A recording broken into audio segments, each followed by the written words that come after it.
Hello and welcome to today's session of the Beyond Shakespeare Exploring Sessions. Today will be the second exploring session for The Costly Whore, a play we might want to consider retitling before we do anything else.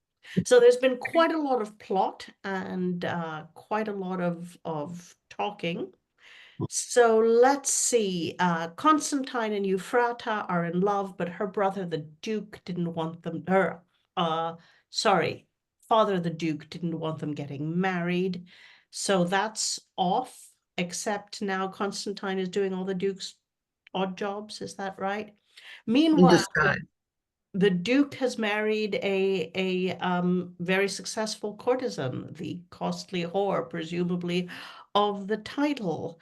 And what else was going on? Quite a lot else was going on. Some fairy tale stuff. These two guys got a lot of power assigned to them, and they're corrupt and taking bribes, and bad things are happening. They're the Duke's brothers. Yeah, they're bad. Brothers, right. And there had been an archbishop eaten by rats for similar.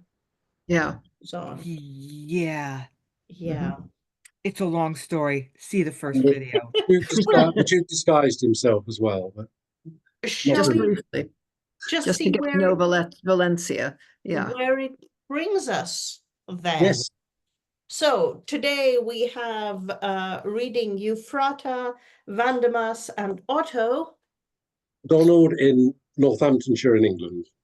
And reading the Duke and Jailer. Sarah in The Hague. Reading Frederick and Alfrid. Is Lynn in the Northwest United States. Reading Valentia, Alberto, and the Epilogue. Alan in South Africa. Reading Montano. Is Connor in London. And reading Constantine, Hatto, and Julia. Lois, also in London. And I am not Robert Crighton. I am Aliki Chapple. I am stepping in temporarily to read stage directions and possibly anything else that's been thoroughly triple gassed. See how it goes. We are beginning at Act 3, Scene 2 of The Costly Whore. Enter Constantine and Euphrata. My father married to a concubine, then he will pardon, though I marry thee. And howsoever, about it presently, the rather for Montano is repealed because of his alliance to Valentia. I'm ready, gentle love, and glad in mind that my fair Euphrata will prove so kind. Come, my dear Constantine, perform this rite, and arm in arm thus will we sleep tonight. Exeunt. Enter Frederick, Rinaldo, and Alberto with drums, colors, and soldiers. You that are careful of our country's weal, fellow compeer, supporter of the state, let us embrace in steel our cause is good. What mind so base that would not shed his blood to free his country from so great an ill, as now reigns in it by lascivious will? Our friends to war, and for my part, ere lust bear sway, I'll gladly yield my heart. I hear the Duke is strong. Suppose him so, and be advised strongly to meet the foe. I had rather you should think him 10,000 strong, than find it so to our destruction. An enemy thought many, and found few. When our courage fails, give us anew.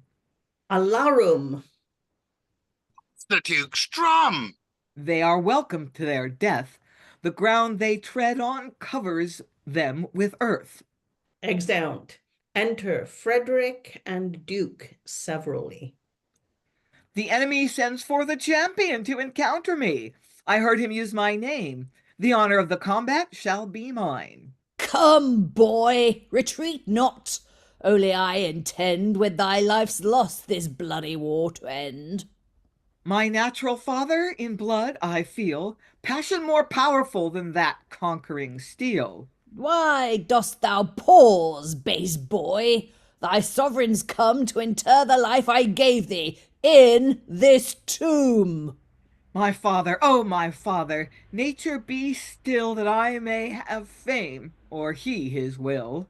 What, dost thou fear thy cause? Is't now so evil? I am possessed with a relenting devil. Legions of kind thoughts have surprised my sense, and I am too weak to be my own defense. Thou art a coward. And you make me so, for for you come charmed like a dishonored foe. You have conferred with spirits, and taken their aids to make me weak. By them I am betrayed, my strength drawn from me by a sleight.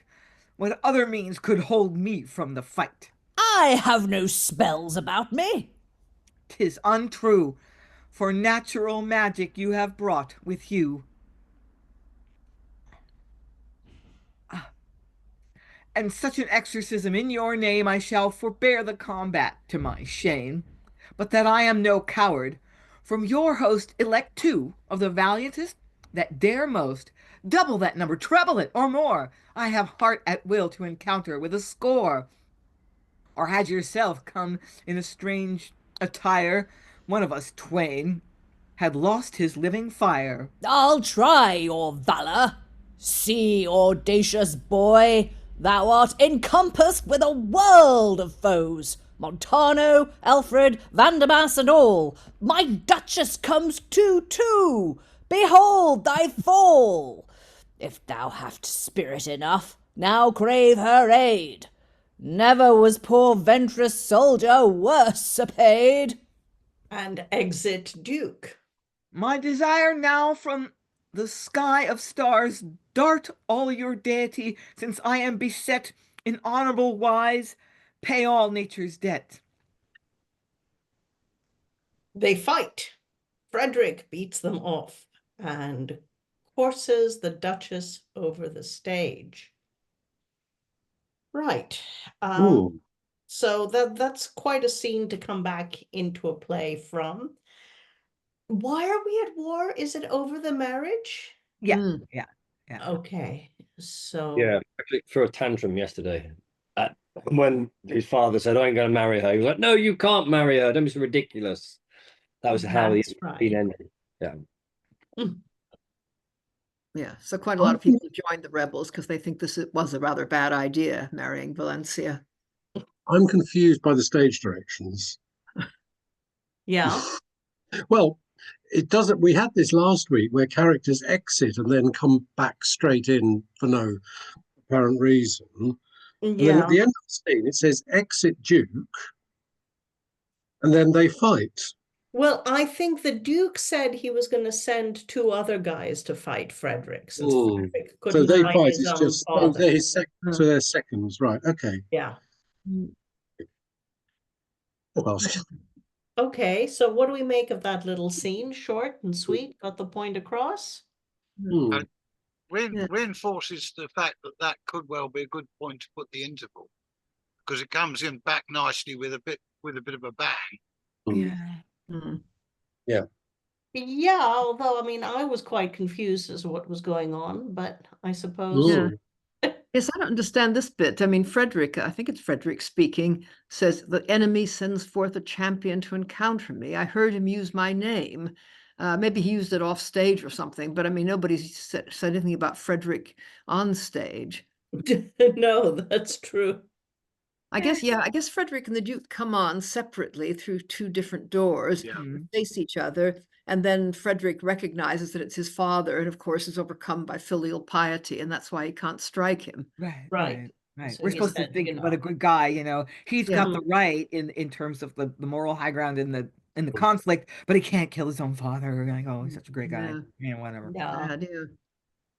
And then apparently the Duchess, i.e. Valentia, appears at some point. Because the Duke says, my Duchess comes too, and then we're told that Frederick chases her across the stage. I mean, she appears, she doesn't say anything, and is she wearing armor or what? What's she doing in the middle of this battle? That's a really good question. Maybe it gets answered. Let's see. Proceed. Maybe we should Act get more 4, data. Scene 1. Yeah, let's get Sorry, can I just say, because I've had my please hand do. up. Sorry. Yes, Oh God, I've forgotten what I was going to say now. Damn it. I've forgotten one of my Sarah. points. I've been waiting so long. The other thing I was going to say was I feel this is like a bit of a sword fight between the Duke and Frederick. I feel there's an opportunity for some good stage combat here with some one-on-one dueling through those speeches. They had a touch of the old Errol Flynn's about them, and I think this could be a good point for some swashbuckling. Oh yeah, no, I know what I remembered what I was going to say. I don't know if was it Frederick being pious and dutiful to his father? He seemed to be whining quite a lot and accused the Duke of using spirits to disarm him. So I don't know quite what is going on there, but I feel this would be a fun scene, even though it's very short. I feel it would be a fun scene to workshop and actually get on its feet, because I have a feeling it's one of those that would probably come together when you actually had bodies on a stage and were moving them around and getting them to fight. I mean, I think it is filial piety. Yeah, he just talks Natural about it magic as you if it have were brought with you, magic. and such an exorcism in your name. Or even if you had come disguised, I wouldn't have known it was you, Dad, and then I would have fought you.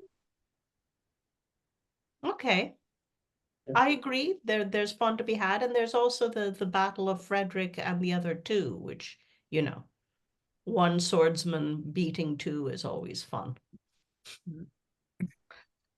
Right. Act 4 then, Scene 1. Enter Duke, Montano, Valentia, Hatto, and Alfrid. Drum, colors, and soldiers. Frederick.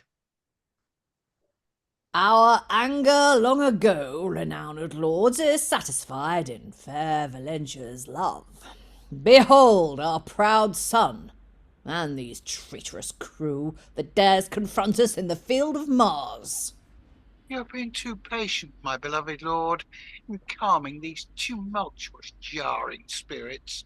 Scourge them with steel, and make the proudest know 'tis more than death to have their prince, their foe. Bloody constraint schemes where duty fails, and oratory ceasing, force prevails. Peace would do better, so it pleased your son. In her allurements first begun, banish her from the land, and I'll resign. Learn thine own duty, traitor. I know mine. Then there's no banishment. None but by death. Thy head is forfeit for that daring breath. Submit, degenerate and presumptuous lord. When we are ignorant to wield a sword. Never shall noble knee bend to this ground as long as that vile strumpet liveth crowned. I cannot stay to him I love depraved. In few words, is it peace, or shall we fight till our deep wounds shall damp the heavenly light, make the air purple with the reeking gore? Fight whilst life serves you. We'll ne'er give o'er. The grass-green pavement shall be drowned in blood, and yet I'll wade to kill her in the flood. Alarum, drum. Madness is on their side. All virtuous counsel is by them defied. Upon our part strike drums, trumpets proclaim, death most assured to those that love their shame. Alarum, fight lustily and drive away the Duke. Frederick pursues Valentia over the stage and takes her. A retreat sounded. Okay, another short little scene there. Yeah, any thoughts on that? I wonder if that stage direction about Frederick pursuing Valentia at the end of the previous scene was misplaced and was here. That makes more sense. Or was it, oh, that one went quite well and pleased the audience, we'll do it again. Maybe. So, I mean, things have gone quite quickly from very talky to, I mean, he only just married Valentia in the last scene before we stopped yesterday. And now all of a sudden we're at full-blown war with our sons over Valentia. Yeah. Well, they all walked out announcing that they were going to raise an army and attack him. So they've done it. Yeah. So some time has passed because you don't raise an army immediately, but still, okay. I'm not entirely sure. I suspect this bunch of courtiers probably got their own private armies on Yeah. And if I on remember right, speed dial. there was some offstage shouting, and that seemed to be people that were on their side. So probably it was sort of rent an army, you know, waiting out in the wings. Okay. I wonder what the purpose is dramatically, though, of having two scenes that essentially do the same thing. Confrontation between the Duke and his son. Duke insists, son refuses to yield, keeps fighting. Well, the first one, the Duke has the upper hand in the first one. Mm-hmm. And then the second one is like a sort of mirror that ends with Frederick capturing Valentia. So he now presumably has the upper hand because presumably the Duke's gonna surrender rather than see his fair love cut down in her prime. Perhaps so. They could be one scene though. I mean, they could be one scene. Yeah. Yeah, I think that is really one scene. I mean, the Duke says, "Behold, look who's come." You know, presumably all those people come on stage as he speaks. If you just cut the stage direction about Frederick chasing Valentia, I think it follows straight on. That makes sense. Yeah. Any further thoughts on this, or shall we go on and see if more plot happens? Okay. Act 4, Scene 2. Enter at one door the Duke, Montano, Hatto, and Alfrid with drum and colors. Enter at the other door Frederick, leading Valentia prisoner, Reynaldo, and Albert with drum and colors. Why do traitors found retreat so soon? Behold the cause. Valentia, prisoner? The firebrand of this tumultuous war, the original from whence your subjects' blood flows in abundance of this spacious play. And what of all this? That thy life's too mean to satisfy the unworthiest of the camp for the effusion of a royal drop. Means Frederick then to kill his father's heart in fair Valentia's death? Not touch your hand, other than humble as becomes a son, but she shall suffer for enchanting you. I am a duchess. Set my ransom down. A duchess? Whence proceeds that borrowed name? Of what continuance? Scarcely hath the sun beheld thy pride a day, but doth decline, shaming to view a crowned concubine. In mine own honour, Frederick, I command thou set a ransom on Valentia.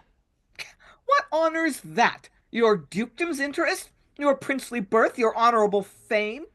All these are blemished with a strumpet's name. Be not so cruel to bereave her life. 'Twill draw upon thee a perpetual fear, thy father's curse and continual war. Oh, do not threaten. Frederick is so mild, he will not prove such a degenerate child. I cannot blame him, though he rise in arms. 'Twas not in hate to me, but in disdain that I should sell my royalty so vain. But did he know the value of the item, he would not crave it for a diadem. That she was common, her own words approve. But many faults are covered where men love. As thou respects my blessing and good days, restore her, Frederick, and augment her praise. Restore her?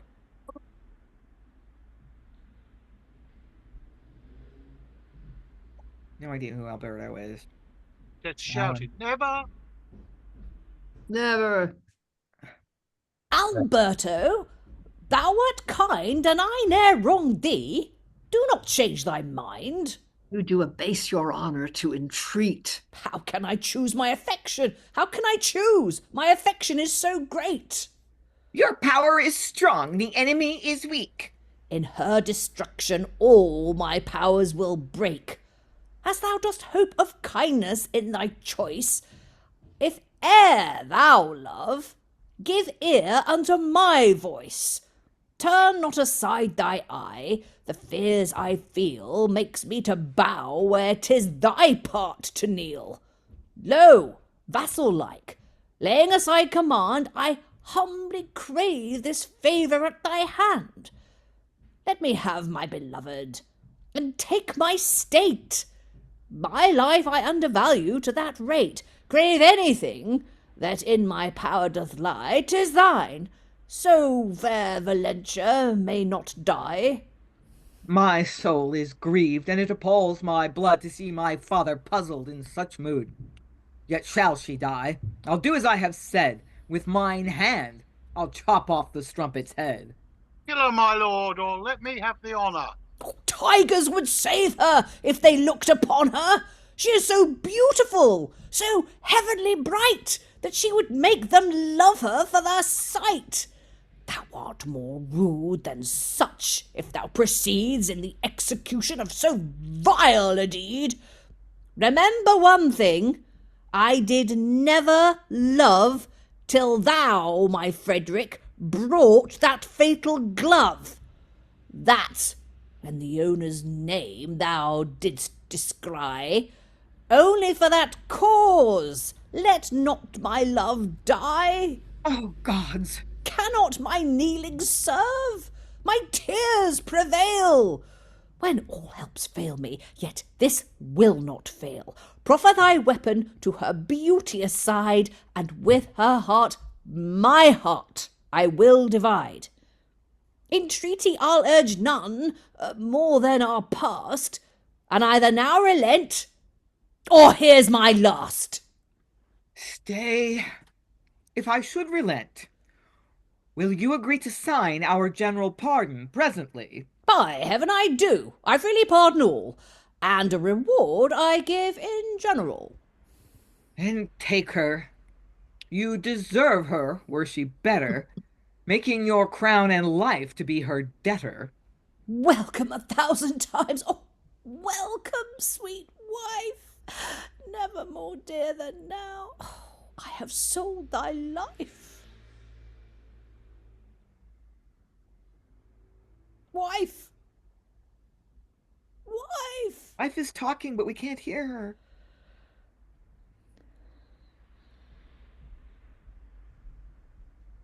Nope, you're still muted. No, I'm not muted. Okay. Ah, Okay. I can hear you. I think I've got a dodgy connection in the machine. We can hear This you. more than kindness I turn back to you, doubling my chaste vow to be ever true. Then here the war's end, and our fighting's marred. Yet by your leave I'll stand upon my guard. Take any course you please. City or town, my royal world I'll keep by this my crown. Then thus I'll take my leave.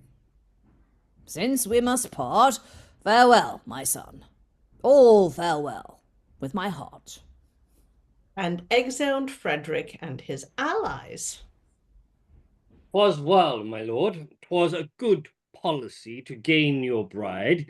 I hope your grace did not mean to be thus overruled by a proud son. Why?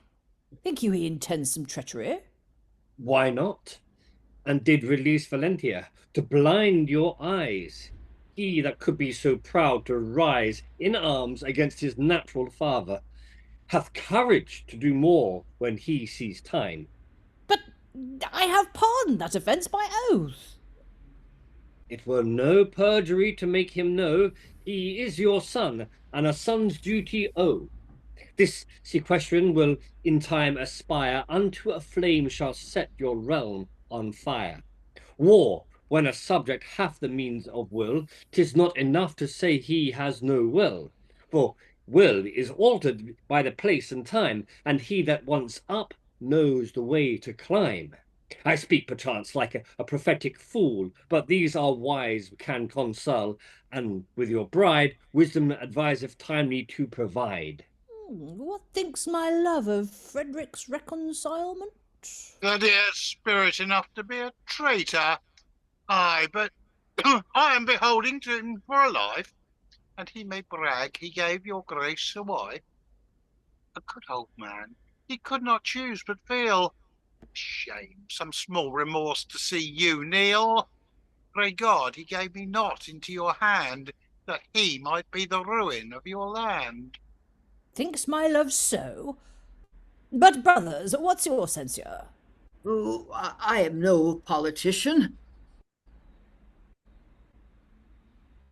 So, neither I. We are both content to live quietly. He may be a villain, though he be my son. Why not? And work your ruin like a foe. Had he meant well, why did he leave you so? Your noble heart was free from all deceit, but he's retired to do some more dangerous feat. When subjects stand upon their guard, look to it, they have some plot in band, and they will do it. What course is readiest to prevent such mischief? Pluck up the falsome thistle in the prime. Young trees bend lightly, but grow strong in time. Were I the worthiest to advise your honour, you should pursue him with your spreading bands, swifter in march than in the lightning flame, and take him tardy, whilst his plots are tame. Now, to charge his army, questionless, would drive them all in a great distress. If not confounded them, having taken your son, you may be as kind, and do as he hath done. So shall he know himself, and be less proud. The counsel's good. And it shall be allowed. You that do love me, see the host prepared to scare those traitors that our lives have scarred. Our arm is many, but their power is free. Besides, they are traitors. All with us are true. Sound drums and trumpets, make the world rebound. Hearten our friends, and ail our foes confound.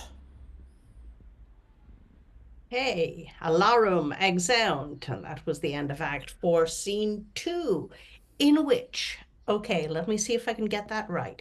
Frederick, having captured his stepmother, trades his father's kingdom for her life, right? Dukedom, whatever. And then as soon as he's gone, she and his brothers get the Duke to change his mind, right? So now he's going to pursue him. Yeah. I think, to be fair, it's Montano mainly who does the persuading. Yeah. The brothers are really like, yeah, no, don't ask us. We just we don't do strategy. And Valentia is sort of, well, yeah, he was traitorous, but you know, he did release me. I mean, it's Montano who seems to be doing the bulk of this. And I mean, I know Frederick did upset him in the first scene yesterday, but if this was Constantine, if Frederick's character was actually Constantine, the rival lover, I could totally understand his motivation. But as it is, I'm not entirely sure what Montano's motivation is exactly.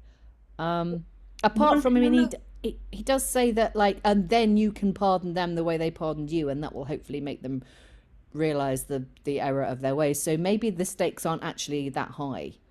He's kind of doing it to, he's persuading him to do it in order to kind of make a point rather than to actually, you know, capture and behead his son or whatever. Montano got rejected by Euphrata at first. That's his only grudge, right? Okay. Also, and Frederick is Euphrata's brother. Yeah. Yeah. Sorry, Lynn. Yes, and Yeah, Euphrata he's played a this. kinsman of Valentia. So Yeah. his repeal, I guess he had to have a reason to get banished, and it was the business with Euphrata.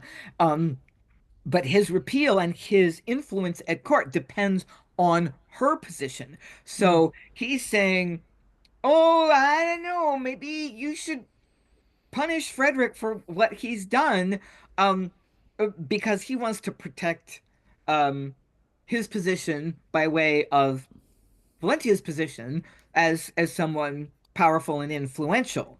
So that's his motivation for trying to talk the Duke into retaliating. Mhm. rather than forgiving. And I think everyone else is going, oh, I don't know, I don't, Valentia's equivocating, and the brothers are like, oh, don't ask me. I think it's because they can see the Duke inclining towards retaliating against his son, and that's what they want. But they don't want to seem too bloodthirsty. That makes sense. Any more thoughts, Alan? Yeah, I mean, I think Hatto and Alfrid denying that they're politicians. Basically, we know their chances, and they're in it to make whatever they can make out of the situation. So, right, and if Frederick's active Duke, their corruption will be revealed. Well, yeah, because he's a good guy, and wow. Yeah. So like their grift is over if Frederick is running the show. Okay. Yep. Let's proceed then. Act 4, Scene 3. Enter Montano with 2 or 3 soldiers. Vandermas leading Frederick bound. Base cowards, traitors! How am I surprised with these bonds? I am a prince by birth, and princely spirits disdain such clogs of earth. Let go, you slaves! First know your father's pleasure. You are too bold. But you shall keep a measure. Thou blood of common concubines, must I be bound by thee, the heir of Saxony? Enter Duke and Valentia. It is our pleasure. Have you caught him so? Now you shall wait the mercy we will show. I was too base to be your father's wife. But he shall sue to thee to save his life. Perjured, ungrateful, unnatural, is this the pardon given in general? We'll talk of that hereafter. Make him fast. Now, Vandermas, ourself will aiding be to keep in awe such senseless treachery. My help, and all to prison there till death remain in duress. Rather stop my breath, strangle me with these cords. Prison to me is 20 deaths.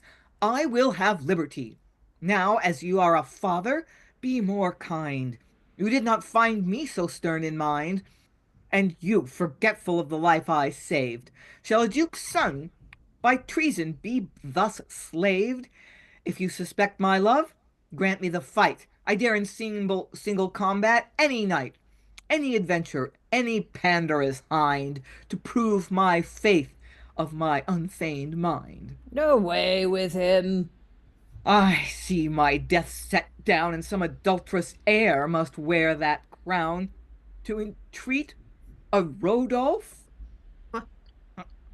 I had rather die than have my life lodged in such infamy. If all my fortunes on her words depend, let her say kill me, and so make an end.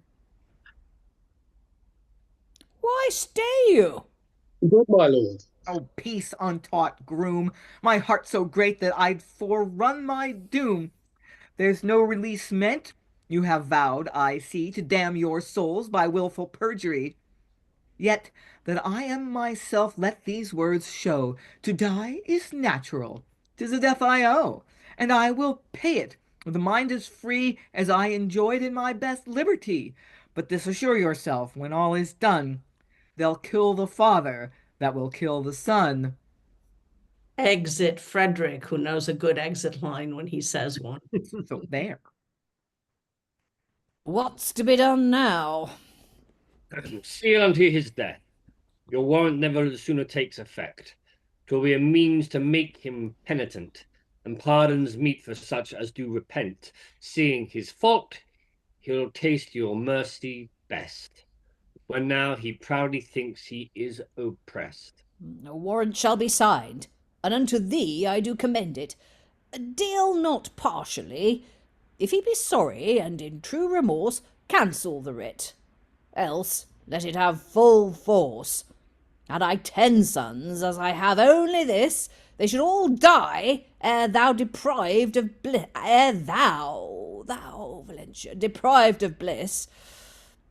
So great is my affection, my fair wife, that to save thine I'd frankly give my life. Come, we'll about it straight.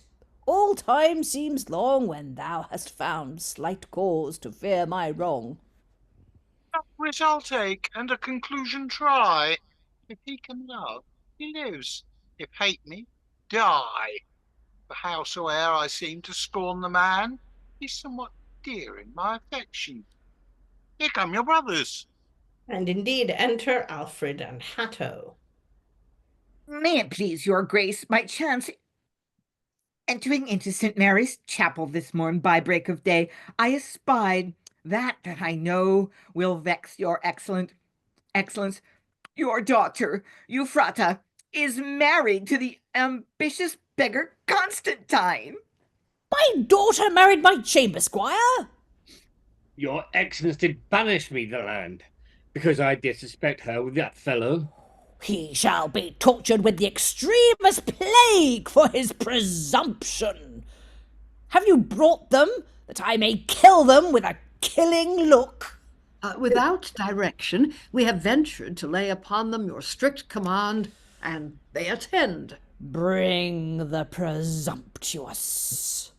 Enter Constantine and Euphrata, Otto following in disguise. Forward, Constantine, our rights are done. Thou art my husband's. Do not fear his eye. The worst it can import is but to die. Base and degenerate! He is a gentleman. 'Twas base in you to wed a courtesan. Her brother's spirit right bold and audacious. Then I am no bastard, wherefore should I fear? The knot is sacred, and I hold it dear. I am wedded unto virtue, not to will. Such blessed unions never bring forth ill. If I offend in disobedience, judge of the power of love by your offence. Father, you have no reason for this ire. Frown whilst you kill us. Desire is desire. A courtesan? Hath that ambitious boy taught you such rhetoric? You shall taste like joy. I will not reason with you. Words are vain. The fault is best discerned in the pain. Your hasty marriage hath writ down his death, and thy proud words shall seal it with thy breath. By what is dearest to me, here I swear, both of your heads shall grace a fatal bier. Take them to prison. I'll not hear a word. This is the mercy that we will afford. Since they are grown so proud, next morn begun, let them both be beheaded with my son. Short and sweet, Euphrata, the doom is fair. We shall be soon in heaven, there ends my care. I scorn entreaty, and, my dear, I know all such slavery thou hatest so. 'Twill be a famous deed for this good man to kill all his children for a courtesan. Wilt thou die with me? Would I live in heaven?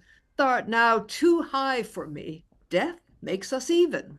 Look to your dukedom, those that haste our fall have by their avarice almost hurried all. There's a whole register of the poor's cry. While they are reading them, embrace and die. Flings down her lap full of petitions. Bear them away. Exeunt Euphrata and Constantine. And now, let's read these rights. What's here? Complaints against my worthy brothers for corn transported. Copper money stamped, our subjects' goods seized, and I know not what. Oh, a plague upon this busy-headed rabble. We will have tortures made to all the slaves. Peace makes them ever proud and malapert. There'll be an overseer of the state. Need your reformation to dispose you. True, my fair Duchess, but I'll cut them short. Rule still, dear brothers. Take these to the fire. Let me read somewhat that augments desire. Authors and golden poems full of love, such the petitions are that I approve, so I may live in quiet with my wife. Let fathers, mothers, children all lose life. If thou have issue, in despite of fate, they shall succeed in our imperial state. Come, sweet, to dancing, there to sport and play, till we have ruled all our life away. And they exit, leaving behind Otto. Oh, pitiful condition of a realm, where the chief ruler is o'erruled by pleasure, seeing my friend surprised in this disguise.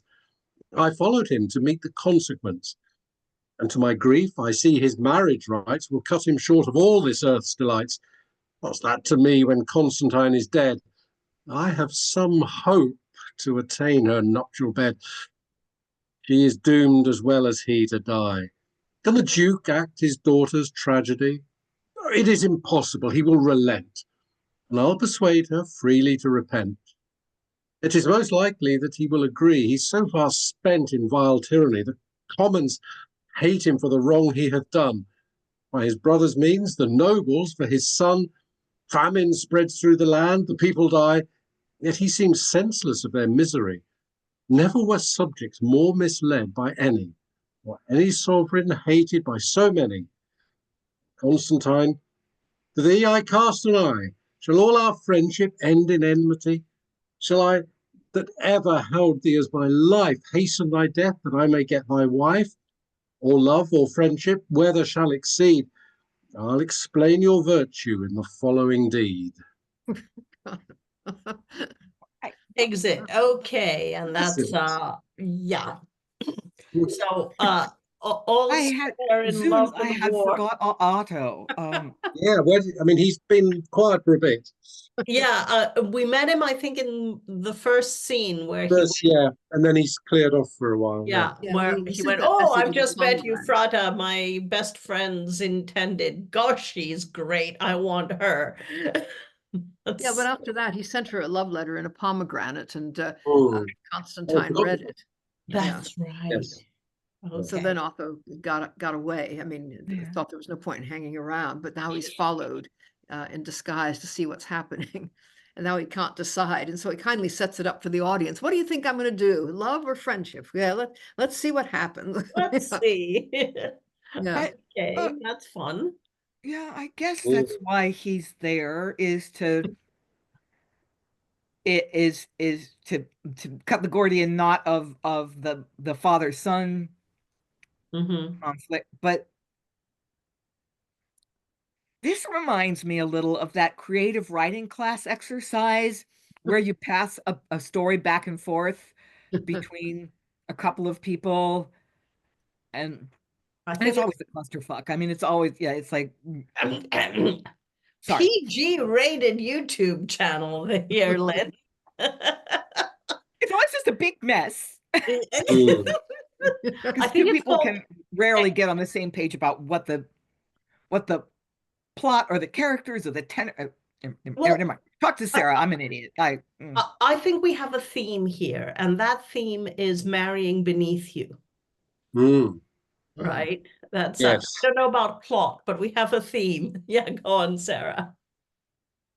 We do have a theme, and I don't know if it's just bad writing or whether there's something quite clever going on here, because I was actually all that business that when Frederick had Valentia prisoner and he was like, oh, there's a terrible woman, and the Duke was like, you know, begging on her behalf and, you know, offering his kingdom up to get her back. I actually had a lot of sympathy there for the Duke, who, I mean, I'm guessing an early modern audience wouldn't necessarily see it that way. They'd maybe see him as a tyrant from the start, but I don't know. Frederick is just like a raving misogynist. Mm. You know, he's condemning this woman to death because she's a sex worker, and for no other reason. I mean, she hasn't done anything other than, you know, plied her trade. As far as I know, she's done nothing nefarious. She hasn't murdered anyone or you know,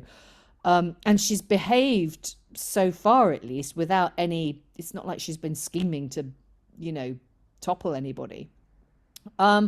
So really, he was kind of annoying me, and all this kind of filial piety thing that was supposed to sort of show him as so heroic. I'm just like, yeah, he's just a knob. He's just a really young guy who's a complete misogynist and doesn't know what's what. So I had quite a lot of sympathy with the Duke. And now, of course, this has all been upended by the Duke's own hypocrisy, because he can't see, you know, the wood for the trees. He's so blinded by the urge to have his own way on all matters that he can't see the irony of his own actions. And I mean, okay, it's a simple plot line. There's nothing earth-shattering or new about it, but it's being executed in quite a robust way, and I don't know, I'm quite enjoying it. Okay. Lois, then Lynn. Yeah, I was quite sympathetic to Valentia until just now. I mean, she, as you say, she hadn't done anything particularly awful. I mean, she'd been a courtesan. Everybody knew she was a courtesan. She was collecting money from people, but that was okay. However, I think that was an aside or a soliloquy that she had a while back, saying she was going to get hold of that death warrant, which the Duke thinks is just something to frighten his daughter and Constantine into repentance, or no, frighten Frederick into repentance. But actually, she intends to use it. But first, she's going to go and try to seduce him. And if he doesn't love her, then she's going to have him killed. I mean, this is not terribly nice behavior. So I think I've kind of gone off her. I see what you mean in a way about the Duke. I mean, you know, this play is actually reminding me a bit of Marlowe's Edward II. So this is the sort of heterosexual version of it. You know, in Edward II, you get Edward saying, you know, divide my kingdom up, you know, everybody rule in some of it, so I may have some nook or corner left to frolic with my dearest Gaveston. I mean, he doesn't care about anything except, you know, this is obsession with Gaveston. And it's a bit like that, really, with the way the Duke's been behaving. And it's odd because some of his speech seems to indicate that he knows perfectly well what he's doing and knows that it looks awful and doesn't care, or just can't do anything about it. Which is exactly what Euphrata says to him. I can't help it. Yeah. Yeah, desire is desire. There's desire. Lynn, did you have something to add? Yeah. Just mute me if I go on too long. I mean, it's not just Frederick that's misogynist. I think it's the play. I think the play is saying that lust for a bad woman basically morally corrupts you to your very core in every way. You know, he falls for her, can't get her out of his mind, decides he has to have her. And Frederick, who I think we're supposed to admire, says that's unacceptable. I would rather depose you than tolerate that situation. Then when the Duke finally has the upper hand again, he goes back on his word and is going to execute his own son. He sees this petition from people who are suffering under the corruption of his brothers. He's like, I'll just throw them in jail for being such whiners. You know, he's just turned into like the worst possible head of state in every way. And I think we're supposed to presume that the turning point was when he fell for Valentia. And Lois is right. You aren't really, you're somewhat sympathetic to her till she says basically, I'm going to get rid of my enemy, my husband's son, one way or the other. I'm going to get him on my side, or I'm going to have him killed so I can still be Duchess, rather than trying to sort of plead for reconciliation or something that we would admire. And I mean, yeah, I think the theme is like, who is an appropriate mate? But I think we're supposed to see Constantine as appropriate. After all, Euphrata is not in line for the succession. She has an older brother. You know, Constantine is an upright kind of guy. Frederick likes him. Frederick approves of the match. So really, it's all about the fact that a woman who has sold sex for a living is basically this horrible, corrupting influence. It's really all the fault of that glove, isn't it? I mean, this is Exactly. why- So corrupting an influence that her very glove is enough to Yeah. drive a ruler insane. Yeah.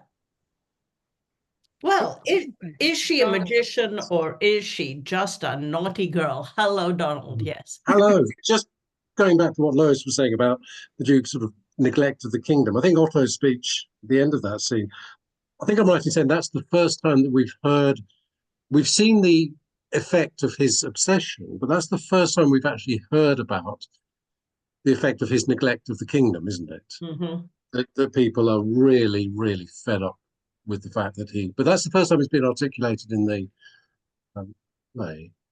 Unless I've missed a reference, which suggests maybe that there will be some sort of possible, I don't know, a comeback or something from. You wouldn't put a long speech like that in unless maybe there was going to. I don't know what happens next. Revolution, yeah. Well, exactly. I don't know. I mean, we will find out. But let's find out then. Act 4, Scene 4. Enter Valentia, Montano, and Vandermas. Have you the instruments I gave in charge? we have. And a resolution fitting for the purpose?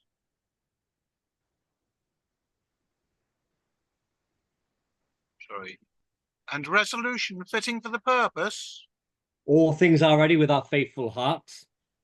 And she that undertakes so great an act that I intend had need of faithful hearts.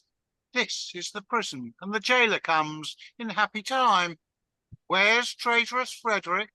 Enter jailer. What is your highness' pleasure with the prince?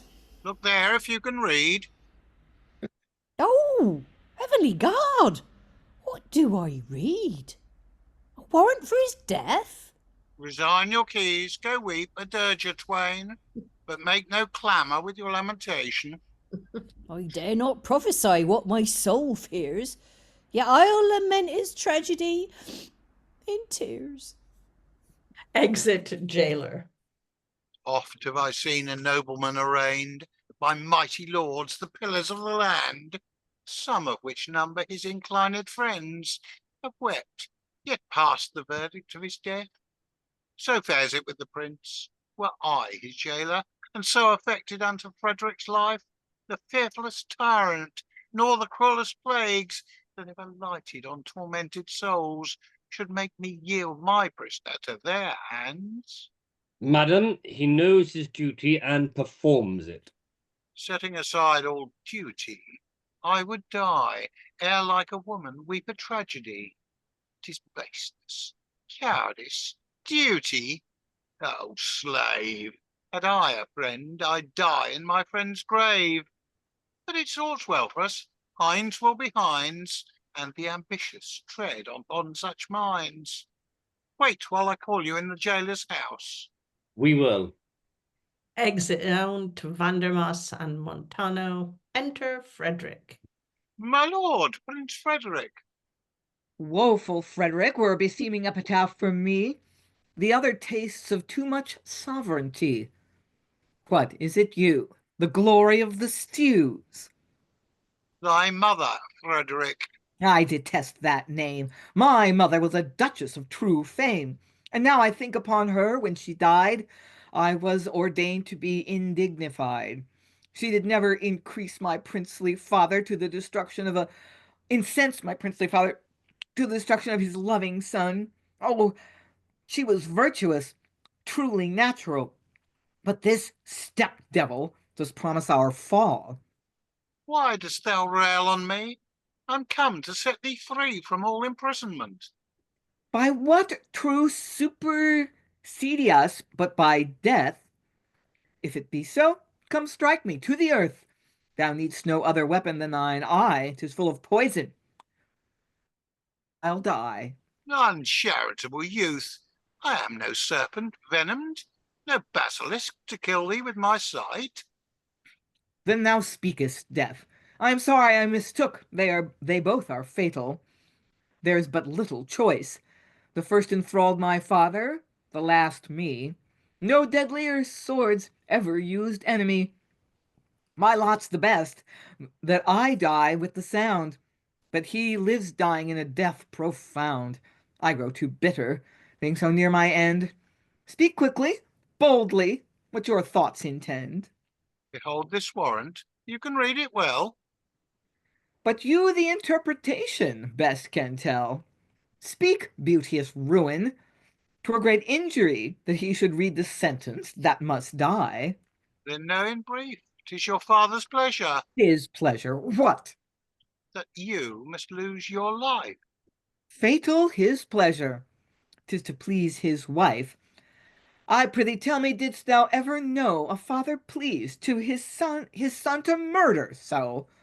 For what is it else but murder at the best? The guilt whereof will gnaw him in his breast, torment him living, and when I am dead, curse thee by whose plot I was murdered. I have seen the like example, but oh base, why do I talk with one of thy disgrace? Where are the officers? I have lived too long, when he that gave me life does me this wrong. That is thy father's hand, thou dost not doubt? And if thou shouldst, I have witnesses to prove it. Yet though it be his hand, grant to my request. Love me and live. To live I so detest. Love thee? Aye, love me, gentle Frederick, love me. Incestuous strumpet, cease! Oh, thou dealest ill, to render so much spleen for my good will. Torment far worse than death. I'll follow thee, dear Frederick. Like thy face be thy words fair. This monstrous dealing doubles my death's care. What shall I call thee to allay this ire? Why, call me son, and blush at thy desire. I never brought thee forth. Art thou not wife unto my father? Think upon thy life. It lies like mine, only in gentle breath. Or that thy father's dead, and after death, 'tis in my choice to marry whom I will. Any but me? Oh, do not think so ill. Rather think thou art a stranger, not his son. Then 'tis no incest, though the act be done. Nature unto herself is too unkind to buzz such scruples into Frederick's mind. 'Twas a device of man to avoid self-love, else every pleasure in one stock should move. Beauty and grace part never from the kin. If thou persever as thou hast begun, I shall forget I am my father's son. I shall forget thou art my father's wife, and where 'tis I must die, abridge thy life. Why didst not kill me being thy prisoner then? But Friendly did deliver me a gem unto thy father. Were it not thou didst love me? Beyond all sufferance, monster, thou dost move me. 'Twas for my father's sake, not for thine own, that to thy life's loss thou hadst thoroughly known. But that relenting nature played her part to save thy blood, whose loss had slain his heart. And it repents me not that he doth survive, but that his fortune was so ill to wive. Come, kill, for that you come, kill for that you came, shunned lays, left living. I'll tell this to thy dispraise. Make him hate thee, as he hath just cause, and like a strumpet turn thee to the laws. Good Frederick. 'Tis resolved on, I have said. Then, fatal ministers, I crave your aid. Enter Vandermas and Montano. Come, Vandermas, Montano, where's your cord? Quickly dispatch, strangle this hateful lord. Or stay, because I love him, he shall choose easiest of 3 deaths that we may use. The halter, poison, or bloodsheddy blade. Any of them. This aconite's well made, a cup of poison, stuffed with dispatching simples. In this, and he shall quickly leave all earthly bliss. There, take it, Frederick, our last gift of grace. Since thou must die, I'll have thee die apace. Oh, happy means given by a treacherous hand to be my true guide to the heavenly land. Death steals upon me like a silken sleep. Through every vein do leaden rivers flow. The gentlest poison that e'er I knew. To work so coldly, yet to be so true. Like to an infant, patiently I go out of this vain world from all worldly woe. Thanks to the means, though they deserve no thanks. My soul begins to o'erflow these fleshy banks. My death I pardon unto her and you. My sins God pardon. So vain world, adieu. He falls asleep. Hmm. Mhm. He's dead.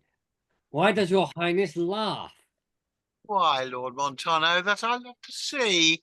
He that hath saved my life to die for me. But there's a riddle in this prince's death, and I'll explain it on this floor of earth.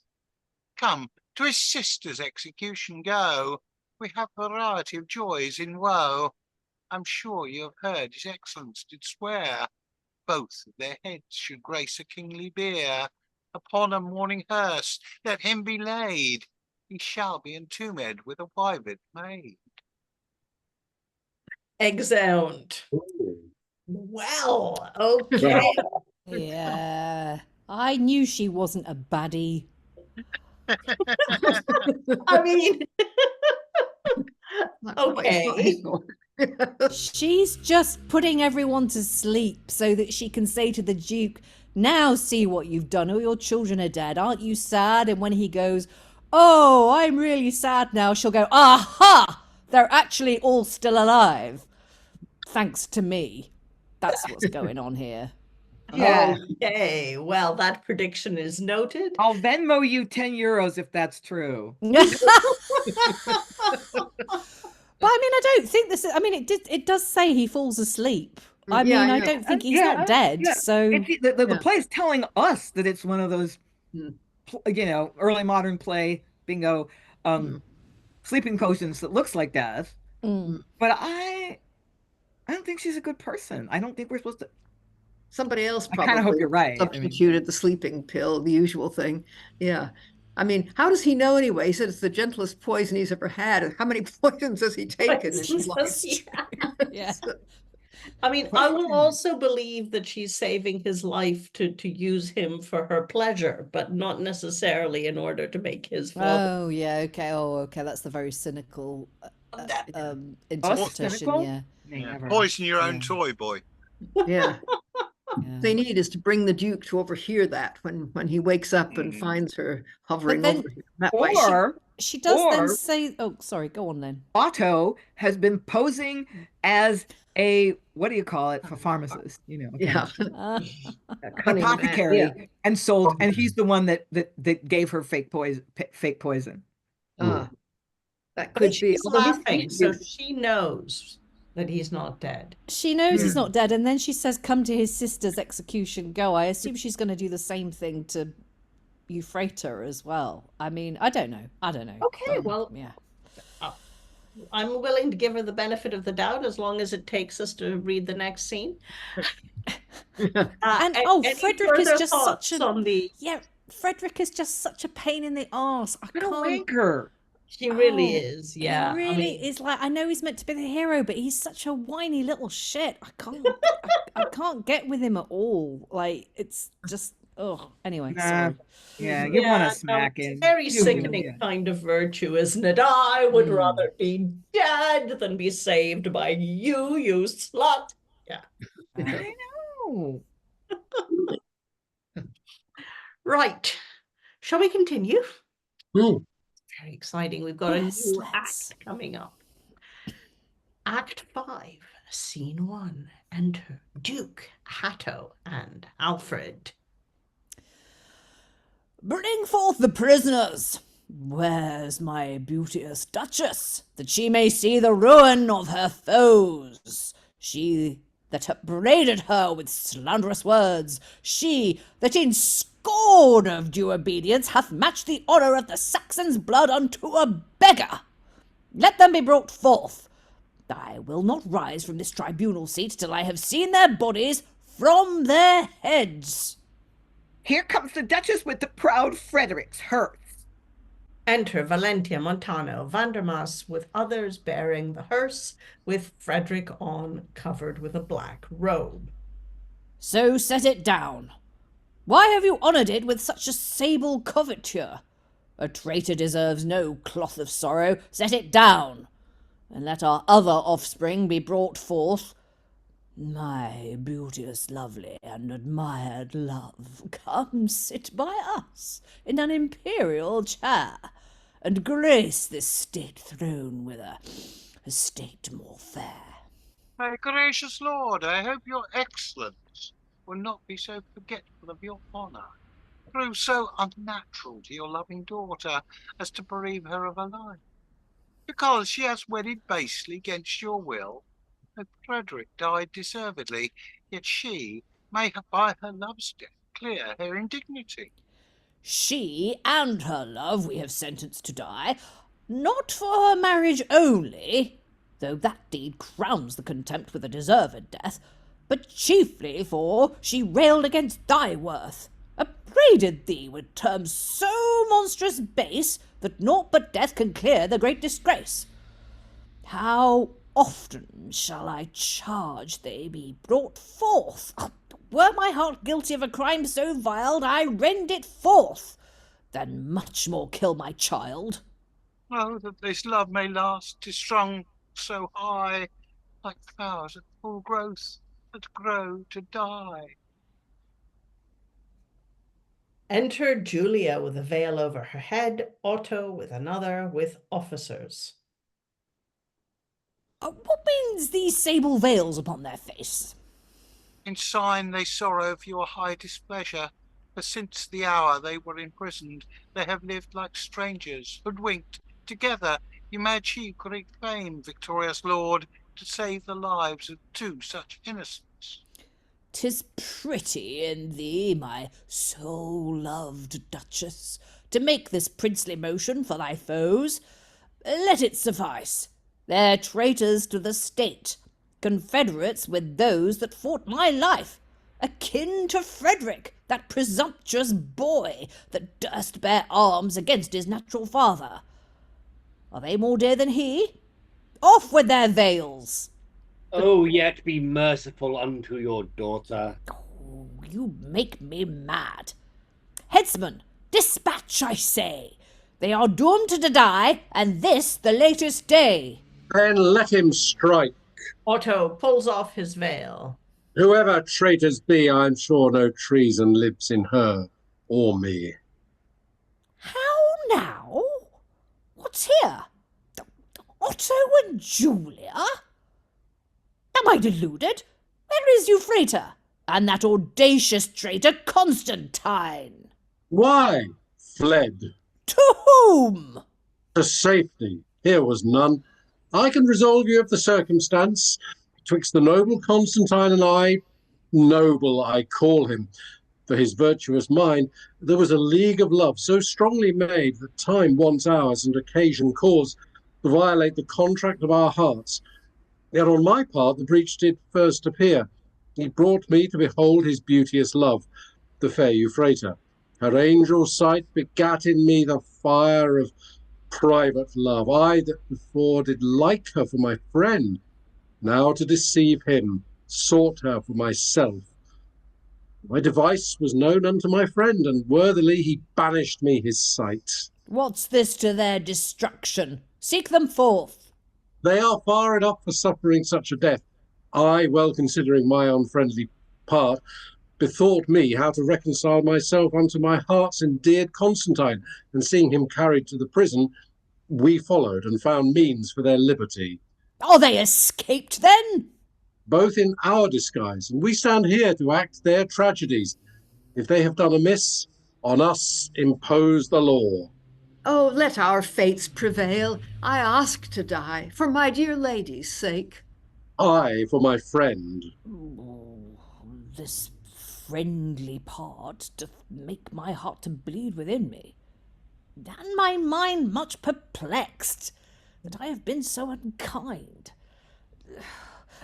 What second funeral march is that I hear? Enter Reynaldo and Alberto like scholars, grieving before the bier, others following them with the bodies of Euphrata and Constantine covered with black. Health to this presence, though the news, impairing health, I bring unto this presence the bodies of the drowned Constantine and the fair Euphrata. Behold them both. Of drowned Constantine and Euphrata? Declare the matter, and with killing words, temper thy words, that it may wound my life. Passing the Rhine, bordering upon the tower, from whence it seems they lately had escaped, by an unskilful guide, their gondolet encountered with another, and the shock drowned both the vessels and their hapless lives. Their bodies hardly were recovered, but known we brought them to your excellence, as to a father that should mourn for them. Unto a tyrant. Do not call me father, for I have been no father to their lives. The barbarous cannibal that never knew the natural touch of humane beauty would have been far more merciful than I.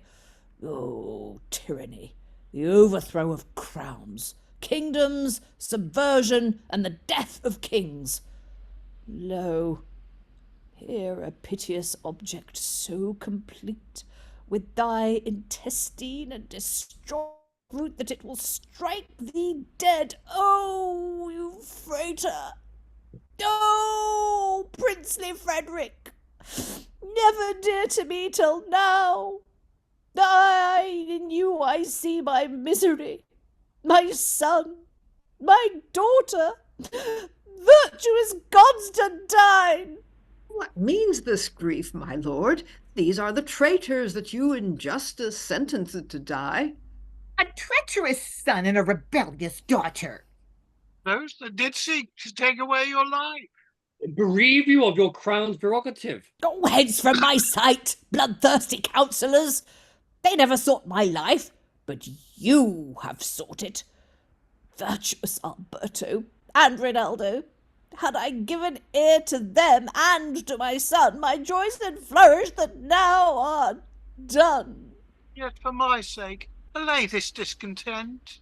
'Tis for thy sake, thou vile, notorious woman, that I have passed the limits of a man, the bonds of nature. 'Twas thy bewitching eye, thy siren's voice that throws me upon millions of disgrace. I'll have thee tortured on the rack. Pluck out those basilisk enchanting eyes. Tear thee to death with pincers burning hot, except thou give me the departed lives of my dear children. What am I, a goddess, that I should fetch their flying souls from heaven and breathe them once more in their clay-cold bodies? Thou art a witch, a damned sorceress, no goddess but the goddess of black hell, and all those devils thy followers. What makest thou on the earth to murder men?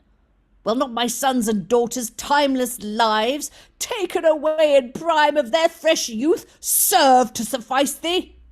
Oh, you are mad, my lord. How can I choose, and such a foul illness gaze on me? Such furious legions circle me about, and my slain son and daughter's firebrands lying so near me to torment my soul. Oh, extremity of all extremities!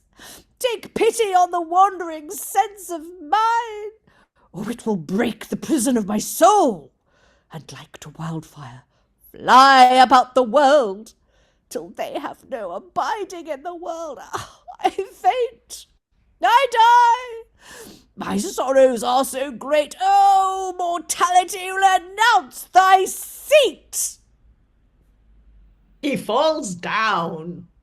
The Duke, I fear, is slain with extreme grief. I that had power to kill him will essay henceforth my utmost industry to save his life. Look up, my lord. Is not Valentia's voice that courtesan that hath betrayed thine honour, murdered thy children, and almost slain thee? I am the son, I am Prince Frederick. If thou hast any liking of that name, look on my face. I come to comfort thee. The name of Frederick is like Hermes' wand, able to charm and uncharm sorrowful men. Who named Frederick? I pronounced his name, that have the power to give thee thy lost son, had I like virtue to restore the other.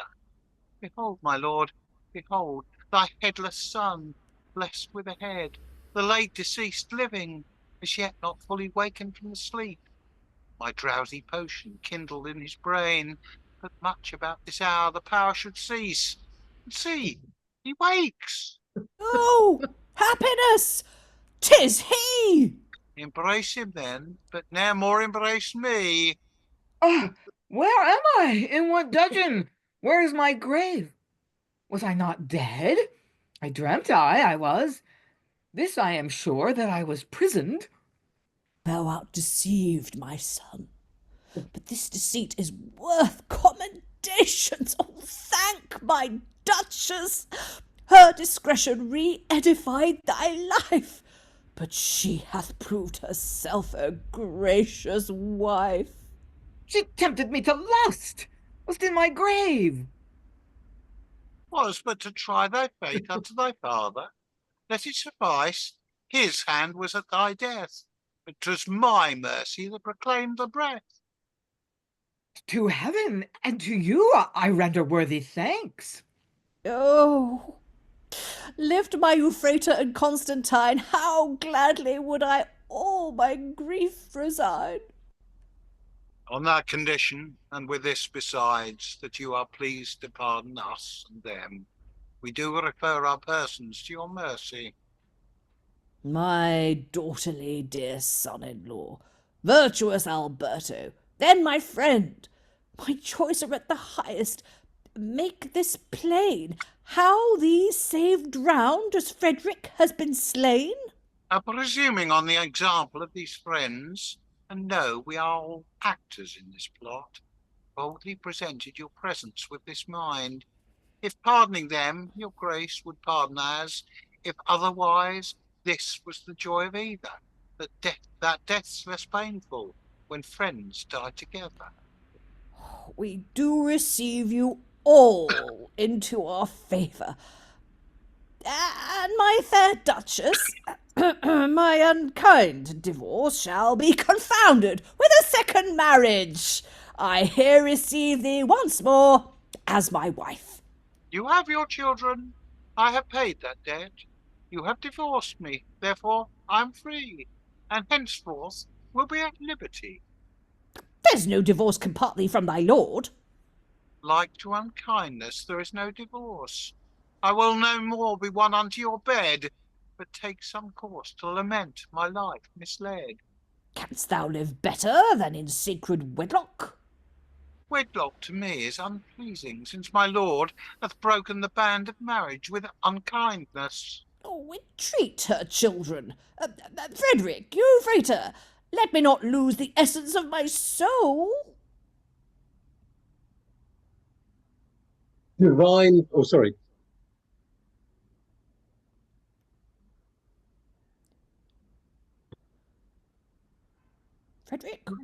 Frederick? Oh, Sorry, I jumped. divine Valentia, mirror of thy sex, the pride of true reclaimed incontinence, honor of the dishonoring, yield, I pray, and be merciful. Pity my father's smart, since thy last thraldom hath near cleft his heart. 'Twas for his children that his spleen did rise, anger, torture, haunting the most wife. I am a murderess, an Erinnys, a fury sent from Limbo to affright legions of people with my horrid sight. What do you mean? Be won by their entreaties. 'Tis madness in you to be thus perverse. Whoever speaks, base wretches, be you dumb. You are the caterpillars of the state. By your bad dealings he is unfortunate. Thou honourable, true, beloved lord, hearken to me, and by thy ancient love, I charge thee banish these realm-sucking slaves that build their palace upon poor men's graves. Oh, those are they that have wronged both you and me. made this blessed land a land of misery. And since by too much loving your grace has fallen into a general hatred of your subjects, redeem your lost estate with better days. So shall you merit never dying praise. So shall you gain life's quietness on earth, after death a new celestial birth. Unto thy wisdom I refer their dooms, myself, my dukedom, and my crown. Oh, were there anything of higher rate that unto thee I'd wholly consecrate? This kind surrender shows you are a prince, worthy to be an angel in the world of immortality, which these cursed creatures never can attain. But that this world may know how much I hate this cruel, base oppression of the poor. First, I enjoin you for the wrongs you have done, make restitution, and because your goods are not sufficient so to satisfy, I do condemn your bodies to the mines, where live like golden drudges all your lives, in digging of the metal you best love. Death is your due, but for your noble race, this gentle sentence I impose on you. The Duke succeeding shall behold it done. Who's that, my love? And Frederick, your son, the interest that your grace has given to me, I freely do impart. We do agree to what my Duchess please. The state is thine. Thine uncle's sentence, Frederick, shall be mine. Bear them away. What you have said shall stand whilst I have interest in this new given land. We do receive our judgments with a curse. Learn to pray better, or it shall be worse. Lords, see these worms of kingdoms be destroyed. And now, to give a period to my speech, I do entreat your grace, if that your love be not grown cold, but that your heart desires the true society of a chaste one, be pleased to undergo a further doom. We have lived too lightly. We have spent our days, which should be dedicated to our God, in soul-destroying pleasure, and our sloth hath drawn upon the realm a world of plays. Therefore, hereafter, let us live together in some removed cell or hermitage, and unto the which poor travellers misled may have direction and relief of wants. A hermitary life is better than a kingdom, so my Valentia bear me company. If my dread lord will for my sake endure so strict a calling, my bewitching hair shall be made napkins to dry up the tears that true repentance wringeth from our hearts. Our sins will number with 1,000 sighs. Fasting shall be the steward of our feast, continual prayer instead of costly cates, and the remainder of our life a school to learn new lessons for the land of heaven. The will, where power is wanting, is good payment. Grace doth reject no thought, though ne'er so small. So be it good, our God is kind to all. Come, my dear lord, this is a course more kind, no life like us that have a heavenly mind. Oh, let me be a servant in that life. With all my heart, a partner let him be. There's small ambition in humility. Frederick, farewell. Dear Euphrata, adieu. Exeunt Duke and Valentia. Happy change! Would all that step awry would take like course in seeking piety. 2 humble suits I crave of my best friend. First, pardon for my rashness in your love. Next, this most loyal virgin for my wife. With all my heart, if Julia be pleased. I have no power to disobey your grant. Then she is yours. Alberto, the offices belonging to our uncles we do derive to you for your good service in our late wars, and in our sister's love, and now set forwards. Lords, let us be gone to solemnize 2 marriages in one. Remember us in prayer, as we will you. Exeunt, and I think we'll just go straight through to the epilogue, please. Encouragement unto the valiant, It's like a golden spur upon the heel of a young knight, like to a wreath of bay to a good poet, like a sparkling crown unto a king's son. Honour and renown is the efficient and persevering cause of every well-deserved action. Take away some record, encouragement, and the world's like a chaos, all delight, buried, unborn in everlasting night. Even so it fares with us and with the rest of the same faculty, all merely nothing. Without your favour, every labour dies, save such as whose second springs comes from your eyes. Extend your beams of love to us at full, as the sun doth unto the eastern clime, and England may bring forth like India, as costly spice, as oriental gems. The earth's all one, the heat refines the mould, and favour makes the porous ground yield gold. Yes. Right. The rest of the faculty is interesting. Okay, so yeah. How do we feel about the end of the play then? I want my $10. I owe you 10 euros. I owe you Oh, 10 €10. I said. Yeah. I don't really follow about Constantine and Euphrata not really being drowned. Who's doing was I didn't. Well, I That think was it, Alberto, underdeveloped. wasn't it? yeah, he's Yeah. one of the good guys. I mean, they must have set this up, the false report, and their bodies are brought in covered so they can sit up at some point and hi everybody. Ta-da. They don't have any lines right when it's revealed that No, they're they alive, sure right? don't. So- Okay, I Yeah. I think I'd be less confused if they would be like, "Sorry, we deceived you, but hey, we're fine." If they Yeah. did something, yeah. Yeah. Sarah. I mean, that was very silly, obviously.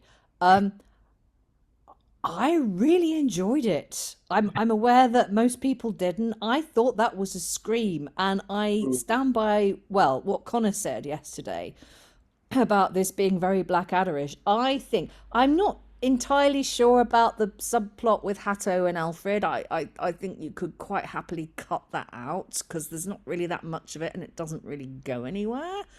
But the main A plot, you've got, if you played this if you played it in the right spirit, with your tongue firmly in your cheek, as a sort of silly swashbuckler, I have a feeling it could become like cult viewing, like, you know, the way when everybody first saw the film they made of Flash Gordon, everyone was like, good dear God, this is terrible. And I mean, it's a terrible film. It's a really silly, terrible film, but I absolutely love it. And so do a lot of people, because just the spirit of it is brilliant. It's so kitsch, it's so hammy. And I feel you could put a production of this on stage and pull off. It's a hard thing to pull off, but I think you could do it because it's all there. The plot canters along.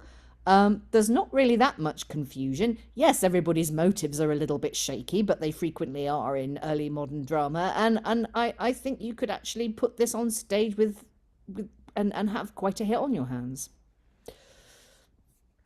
Lynn. Yeah, I tend to agree that the way to make this work is to, I think Sarah's reading of the Duke is sort of our touchstone for that. You just go way over the top with it. And the idea of cutting the Alfrid Hatto, I think I think that's necessary. I think that's a great idea. I think maybe it was thrown in there for a little contemporaneous social commentary, but I think it brings the tone down. It brings the tone, it pushes it more towards actual seriousness, and you don't want that. I would also look at a little restructuring so that we introduce Valentia sooner. Structurally, it's just very weird that she's this driving force in the latter half of the plot, and we don't know who she is until later. So I think you might need to juggle some scenes around so we see who she is much sooner in the way the plot unfolds. But yeah, the way to do it is just to like kind of lean into the stupidity. Lois, then Alan. Well, I've just thought of a great dumb show to bring her on earlier, which is, of course, that she crosses the stage in pomp with various followers and drops her glove.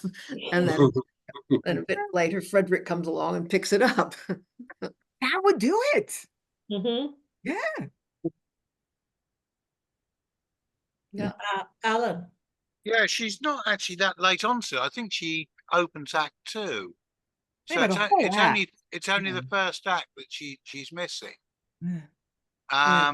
But yes, I think that dumb show would work quite nicely because we've got her riff on the fact that she's got these followers who are all doing very well, thank you, out of the proceeds of her activities and the bribes they're taking from putative contacts. Mm-hmm. So, I mean, yeah, the whole thing is silly. It does seem to be.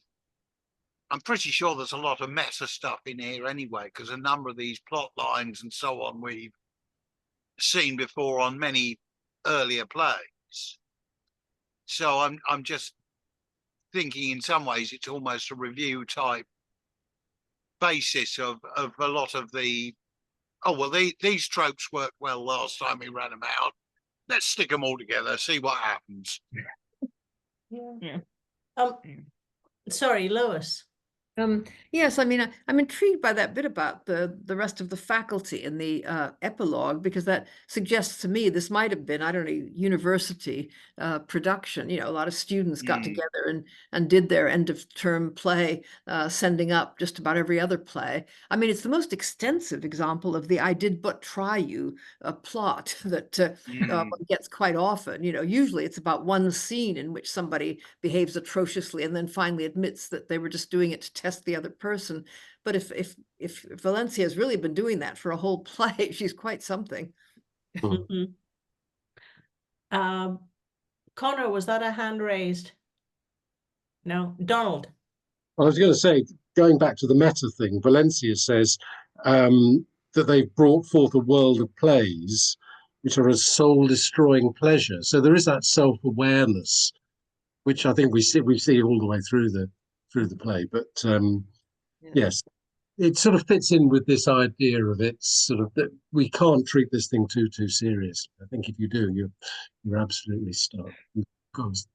You've got to have I think you've got to do it straight, but you've got to know that it's ridiculous, if that makes sense. Mm-hmm. You've just got to embrace the ridiculousness of it. Otherwise, you've had it. And I'd be tempted to keep Hatto and Alfrid, frankly, because I think the villains get their comeuppance is a lot more fun than, oh gosh, yes, you're not going to execute your children anymore. Yeah. And they are such mustache twirling types. I just hate to grind the poor. I hate the poor. Let's kill them all. You know? And that can be a motivation for Valentia as well. If we have her overhearing some of that business at the beginning, I know, I'll just drop my glove here. Yes, I do like the idea of the literal punishment for the gold diggers that they have to end up digging. That's worthy of the end of Volpone, isn't it? It's terrific. Lynn. Small note: Valentia's costume has to be orange. Okay. Why? Valentia oranges? Valentia oranges. That's Seville, usually. Seville is an orange. Yeah, but we have. I don't know. We call them. There's a variety of oranges here in the States. We call Valencia oranges. Right. Okay. But she's from Venice, of course. She's a famous Venetian courtesan. Yes. Right. In fact, you could play the whole thing with an Italian accent, but that would be a real pain. Yeah. She looks like Sophia Loren. You can understand why the Duke fell for her. You know. We'll just hire Valentina. Do we have any more comments on this play? Any final thoughts? No? Any more? Well, okay. That was fun. I think we found a way through it that would be really quite exciting.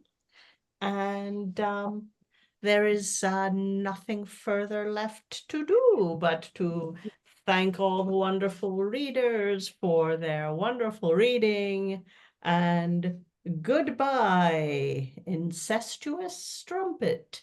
Cease.